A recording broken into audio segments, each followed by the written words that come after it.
I switched these animals over to a creep pellet yesterday. If you take a look inside their feed bin, you're gonna see that it's a little different. I've had them on this creep pellet for about 24 hours. And okay, so the reason I switched them over to the creep pellet was because the creep pellet has 15% fiber. And the commodity mix, when you smell it, you can smell the molasses in it. And so it's only got 8% fiber, but I'm guessing that it's got a lot of sugar in it. And the sugar turns into calories. You know, these animals, if they eat a lot of calories, they will fatten up. You know, calories are what fatten you up, right? But if you take a look at an animal, if you want your animal to look real full, if you want them to look real full, if you give them a little extra fiber, you see this animal right here, she looks almost rectangular, right? Like her gut almost goes straight to her back, and she looks almost rectangular. And if you want your animals to look like that, you know, like let's say you're about to take them to the sale barn and you want them to stand out there and look like a show calf. You know, when you bring them out into the ring, people look at them and they go, "Oh my God, this is a very, very, very good animal right here. They look like a show calf. They got that big old gut on them, and they look smooth across to the back." If you give them a little bit of extra fiber, not too much, because if you give them too much fiber, it'll clump up their digestion, and it'll mess up their digestion. But if you like right now, they're on a 15% fiber. They're on a 15% fiber, 14% protein creep pellet, and it's making when you give them that fiber, it'll fatten their gut up. It'll make them look like a show calf. And so here in a minute, as soon as I get done with this, one of the animals over there, I'm gonna give her a couple tablets of sulfamethazine. I'm gonna give her a shot of banamine, and then I'm gonna go and pick up some more commodity mix. I'm gonna go ahead and switch back over to the commodity mix. But you see this animal right here looks very good. When she walks out into the ring, she looks almost, you see that right there, her head's up in the air, and she looks almost rectangular, right? She's almost built like a show calf. You know, she looks very, very, very good. You know, even me, when I look at this animal, I would say, yep, this is what, when I take them to market, this is what I want the heifers to look like right here, right? This is a very good example of what I want a heifer to look like. When I take a heifer to market, I want her to look like this, right? She's not too lean. She's doesn't have any ribs showing. She is visibly fat. She looks almost rectangular, right? That's a sign that she's at a body conditioning score of 6 or 7. I would say she's in between a 6 and a 7 right now. And she's probably about a 675. I would say she's just a touch under 700. But this is a very good animal right here. So, you know, beginning of next month, I'll be taking them to market. And so, you know, but a lot of y'all don't know that if you've been watching my videos for any extended period of time, you actually have enough head knowledge to go and do something. You know, do something. I mean, don't just sit there and fiddle your thumbs and just go and do something, right? Like, you have enough head knowledge to go and do something. Like, legitimately, if I told you, like okay, take this for example, right? If I legitimately had a gun to your head, right, and I said you have to plant a field of grass right now, or I will legitimately put one through your head right now, right? I will do it if you do not go and plant some grass. You have enough head knowledge to go and plant grass. You actually do. If you've been watching me for any extended period of time, and you've watched me plant grass over and over and over and over, like I think I planted like 5 or 6 crops of grass, right? I planted 5 or 6 crops of grass. Every single one of them came in very, very, very well, including right now I have a very, very, very good stand of grass. And you know, you've watched me plant grass over and over and over and over and over and over again, right? You've watched me do it. I've already shown you how to do it. You know, go and do something, please. You know, like, don't sit there and fiddle your thumbs and I fell out of heaven to 7 land and my life is a mystical, magical journey land. Do not stand, you know, do not sit there. If you're watching my channel to learn how to farm, in terms of head knowledge, you already have enough head knowledge to go and actually do something. Like, if you woke up tomorrow, you could actually go and grow grass. Like, if you felt like it, you could, right? I'm not going to say if you felt like it. If it was a requirement for you to do so, If you genuinely felt like you needed to do so, you could do it. You already could. If you've been watching my channel for an extended period of time and you've been watching me plant grass over and over and over and over and over and over again, and every single time I planted grass, it's come out very well, right? You've already seen that it's possible. You've already seen how to do it, and you already know that, you know, it's only going to cost you about $500. It's going to cost you about $100 per acre. You know, you already know these things. Like, you already have enough head knowledge. You know, but this is what I mean by a lot of y'all are stuck in default moron. You're stuck in a situation where you are always defaulting to become a moron. You are always always stuck in default moron. Most people are. And if you take a look at what I do, if you could even do 10% of what I do, if you could even make $1,500 a month, if you could even make $1,500 to $2,000 a month on a 10-acre field, you would legitimately be better off than like 99% of the entire farming population. A lot of y'all don't know this. You know, like, if you could legitimately just make $1,500 to $2,000 a month, if you just did 10% of what I do, you would be in like the top 2% of all of farmers. And in terms of like head knowledge and all that, you already know enough. I mean, if you felt like tomorrow I have to do this, or I'm legitimately, my brains are going to be on the floor, you know, I have to do this, or there is no possibility, there is no other option, I have to go and do this, you could do it. I don't know if you're aware of that. You know, you've been watching me plant grass over and over and over. I mean, just repeatedly, right? You've been watching me plant grass. You've been watching me run cattle. I've already told you exactly how I run my cattle. This is the diet that I put them on. This is the medication that I use. This is the vaccinations that I use. You know, you've already seen me do it repeatedly, over and over and over and over and over and over again. In terms of head knowledge, you could do it. And, you know, granted that it's not going to turn out, okay, you're just gonna have to, I'm just gonna say you're not gonna be able to do as good as this right here on your first try, or even on your second try, or even on your third try.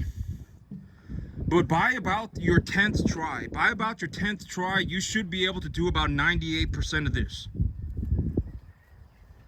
You know, you should be able to by about your 10th try, and if that takes you 2.5 years, that's you still, I mean, if someone came up to me when I was 18 years old, right? If someone came up to me when I was 17 and I said I want to be a farmer, and this guy was this person was an extremely good farmer, right? And I came and we talked to each other, and I said I want to be a farmer, and this person was a very good farmer. I mean, must be one in 10 million type skill level. I mean, haven't seen a farmer this good before ever in my entire life, right?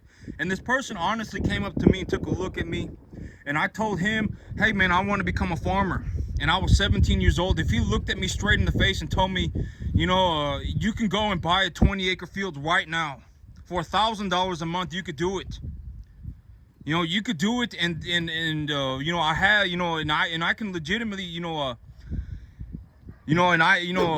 if you watch these videos, and you just watch them, it's only going to take you about 20-30 minutes a day. It'll only take you 20 to 30 minutes a day, and if you watch them, and you see just over and over and over and over again that I am capable of doing this, and I'm going to show you how to do this. And this is 93% correct or more, right? I mean, this is more correct than it is incorrect. It is more truth than it is an opinion. And I'm going to show you how to do this. Then I would have been very, very, very happy. I wouldn't sit there going, I fell out of heaven at 7. My life is a mystical, magical journey. What about the answer that I was born with? Billy Joe Bob thinks you're wrong. I wouldn't sit there like that, right? And if you actually and if you've been watching my videos for any extended period of time, I mean, you already know enough to go and do something, right? Legitimately, if you had to plant a field of grass, even if it wasn't, and here's what I mean by, even if it does not turn out this good, it does not matter, right? I mean, because what are you at risk for? $1,000? You go and you plant, let's say you got 5 acres, right? And you plant 5 acres of grass, that costs you $500, and you fertilize it and it costs you $250. What are you at risk for? $750? It doesn't matter. And chances are, if you have if you put $750 into your grass, you're gonna get something, right? You're not just gonna walk away with nothing. You're gonna have a field of grass. And even if you walk away with nothing, let's say you know, for whatever reason you default moron again, right? You went default moron. Oh, I don't want to plant new grass, or you know, I don't want to fertilize it. Let's say for whatever reason you default moron, right? You went right back to being a moron. You defaulted right back to your original, you know, apple juiced mindset, and you went and you said, oh, you know, I don't want to fertilize the grass. I don't want to plant new grass, and you default moron, right?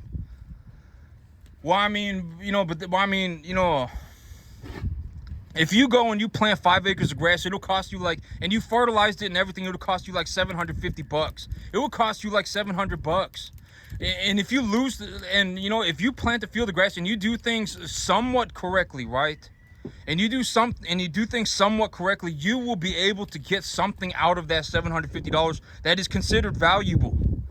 You know, you're not just going to end up with a massive patch of dirt. Granted that you didn't mess up something, you know, there was one time, I'm actually going to say it right now. There was one time that I did mess up seeding my field. You know, over the last, you know, I think I've planted grass on my field 6 times now. I've planted grass on my field 6 times now. And there was one other time that, you know, there was one other time when I planted my grass and it didn't come up. And that was in July. One time I was going to plant the pearl millet, and the ground was bone dry. It hadn't rained for like 3 weeks. It hadn't rained for like 3 weeks, and I was like, oh, okay, there's a rainstorm coming, and it's going to be about 2 inches of rain. That's what the Weather Channel is saying. It's going to be about 1 inch to 2 of rain. So I'm going to go ahead and I'm going to seed this field. And the ground was bone dry, and when it rained, and it was still blistering hot outside, and when it did rain and I had the seed the field seeded, the water essentially just hit the ground and just dispersed and then evaporated. I mean, it was not able to go through the ground because the ground was so dry. You know, I've always said that that dry dirt is like beef jerky, right? It's like beef jerky. If you drop a thing of beef jerky in the water, it's not going to rehydrate immediately. It's going to take a long time for it to soak up that water. And so there was one time. Okay, but here's the thing. It's like, you know, I've seeded my field 7 times, and 6 times it turned out correct. The 1 out of 7 times that I messed it up is irrelevant. You know, oh my God, I lost $500. I don't care about the $500. So if I seeded my field 7 times and 1 time it turned out incorrect, I do not care. It is irrelevant. It does not matter. This is also what I mean by if you are 93% correct, it does not matter. And if you've been watching my videos for any extended period of time, you already know more than enough to actually get started. And you could actually probably within the next 2.5 years, you could actually probably get better than 98% of people at farming. Granted that you do not go back to default moron. I fell out of heaven a 7. My life is a mystical, magical journey. I'm going to not do anything and then everything's going to work out. Granted that you do not go back to that.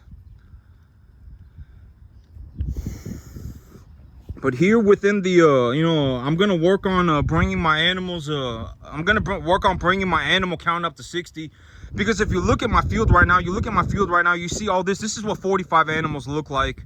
I have 45 animals back here, and you can't even, you know, I still have, you know, if I honestly wanted to, I was thinking about this yesterday, but I could even go up to 80. I could go up to 80 and it would not be that big of a deal. I mean, you know, imagine this right here, and then imagine another row right there, and that would be 90 animals. You see these feed troughs right here? You see these feed troughs right here, and all the animals are straight up lined up on it. If I just had another row of feed troughs in the back, that is what 90 animals would look like. It would not be that many animals. And my field, I mean, I was thinking about this, but if I doubled my numbers right now, I would say I'm making about $250 a day in the cattle business. If I doubled my numbers and I made $500 a day, if I made $500 a day of net profit, even if it cost me $100 a day, I would still be making $400 a day instead of $250. So if I had to bring, if I used 9 bags of feed a day just to keep the animals fed and you know, just to give them a little extra food and all that good stuff, if I'm making okay, so with 45 animals, I'm making about $250 a day, right? I'm making about $200 to $250 a day. If I doubled my herd count, I could go up to about $450 a day. And if I used $100 a day every single day to run that business at 40 animals, at 90 animals, if I doubled my numbers, I would still be making an extra about $150 a day. I would still be making about an extra $100 a day, even if I had to use $100 a day every single day, to run this business. I would still be. And here's the thing about, if I ever run into a situation where I'm like, I do not think I'm breaking even, I actually think I'm losing money, I can always take the animals to the market, right? I can reduce my numbers. I can just take them to the market. These are commodity animals, right?